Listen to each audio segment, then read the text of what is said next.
नमस्कार दोस्तों, Radhe Radhe. Welcome back to YouTube channel हमारी संस्कृति हमारी धरोहर। दोस्तों, भाद्रपद के शुक्ल पक्ष की चतुर्थी तिथि को गणेश जी का जन्मोत्सव मनाया जाता है। यह उत्सव 10 दिन तक चलता है। इस दिन लोग अपने घरों में गणपति जी की स्थापना करते हैं। कोई 1 दिन के लिए करता है, कोई 5 दिन के लिए करता है, कोई पूरे 10 दिनों तक करता है। आज के वीडियो में गणेश जी की स्थापना और गणेश चतुर्थी पूजा विधि देखेंगे। दोस्तों, पूजा शुरू करने के लिए हम एक चौकी पर पीला अथवा लाल वस्त्र बिछाना चाहिए। हमने चौकी पर पीला वस्त्र बिछाया है और गणेश जी को आसन हमने लाल वस्त्र पे दिया है। थोड़े से पीले अक्षतों का आसन देकर हमने यहाँ पे गणपति जी की मूर्ति को विराजित करा है। पूजन स्थल पर हमने केले के पत्ते लगाए हैं और आम का तोरण लगाया है। अब हम यहाँ पर एक पान के पत्ते के ऊपर थोड़े से अक्षत रख रहे हैं। पीले अक्षतों से हमने 3 जगह आसन दिया है। हम डेली जिन गणपति जी की घर पर पूजा करते हैं उन्हें यहाँ विराजित करके उनकी भी पूजा करेंगे, क्योंकि जो मूर्ति आप लाए हैं उसका विसर्जन होने के बाद घर में एक गणपति जी की मूर्ति होनी आवश्यक है। हमने यहाँ पर 2 सुपारी ली हैं, उनमें रिद्धि और सिद्धि का आवाहन करके हम उनका भी पूजन करेंगे। गणेश जी के दाहिनी तरफ हम अक्षतों से एक अष्टदल कमल बनाएंगे। यह आप पीले चावलों से भी बना सकते हैं। अब इसके ऊपर एक कलश रख रहे हैं, उस पे हमने गंगा जल डाला है। कलश पे हमने सतिया बना लिया है और मोले भी बांध दी है।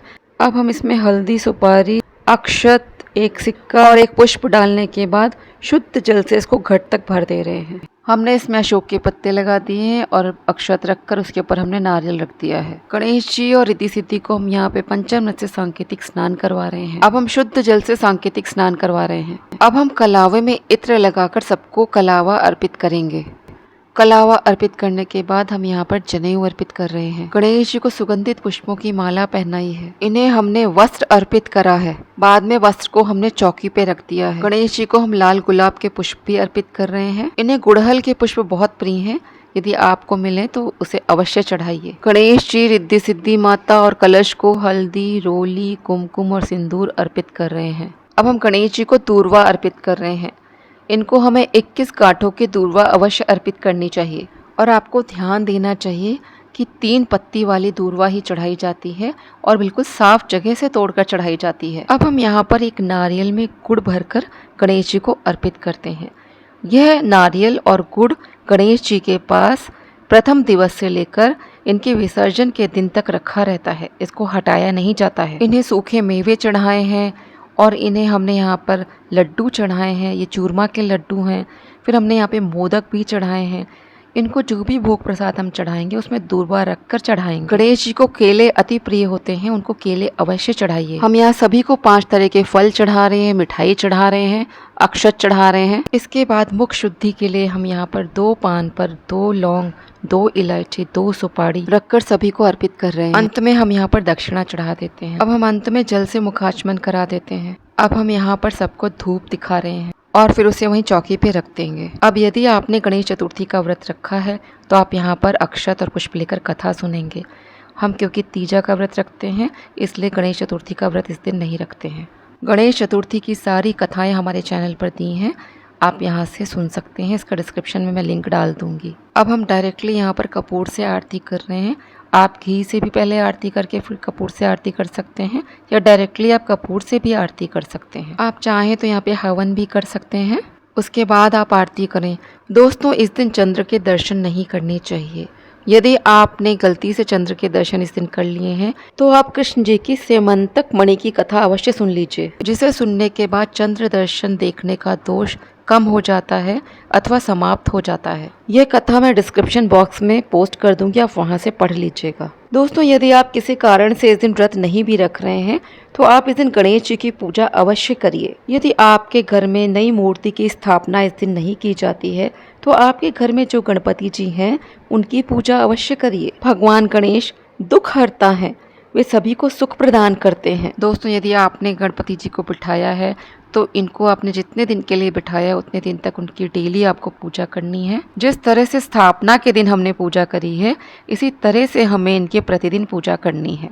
सुबह शाम दोनों टाइम पूजा करनी है, दोनों टाइम इनको भोग लगाना है, आरती करनी है। इसके अलावा आप दिन में जो भी भोजन बनाते हैं कोशिश करिए कि इन 10 दिनों में आप सात्विक भोजन बनाएं, लहसुन प्याज बिल्कुल ना खाएं। उसका भोग भी पहले गणपति जी को लगाइए। आपने स्थापना के समय जो दक्षिणा चढ़ाई है उसे यहाँ पे रखी रहने दीजिए, इसको आप आखिरी दिन जब आप विसर्जन करेंगे तभी हटाइएगा।